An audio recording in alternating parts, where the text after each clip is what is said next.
Bonjour à tous, alors dans cette vidéo nous allons voir comment créer un champ personnalisé et dans cet exemple j'ai créé un champ qui permet de chercher une adresse. Donc par exemple si je tape avenue des Champs-Élysées, ça va appeler l'API d'OpenStreetMap et ça va me retourner les 5 premiers éléments qu'il a trouvés et je clique ici, ça remplit le champ.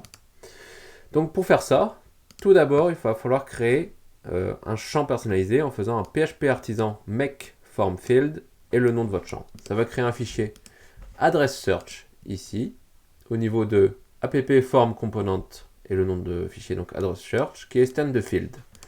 Et notre vue, qui sera par défaut celle-ci, et c'est ici qu'on va écrire notre code. Donc par défaut, on a ceci, et à l'intérieur de notre xDynamic component, on va mettre notre champ input, qui gère l'autocomplétion et la recherche ici. Donc je vais copier mon code et on peut commencer. Donc j'ai créé une div déjà qui avec xdata comprend le search. Le search ça correspond à ce qu'on tape ici. Les résultats c'est ce qu'on trouve, donc ce sera un tableau. Une fonction search address qui va appeler l'API et bind dans result les 5 premiers résultats. On va couper à 5. Et le select result c'est quand on clique sur le résultat que ça remplit ce champ. Comme ceci. Donc on remplit le search au résultat sur lequel on a cliqué et les résultats reviennent à 0. Donc on a notre input ici.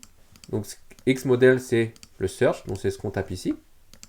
On écoute un événement, donc search address. Lorsqu'on tape, il y a ça qui est appelé, donc celle-ci.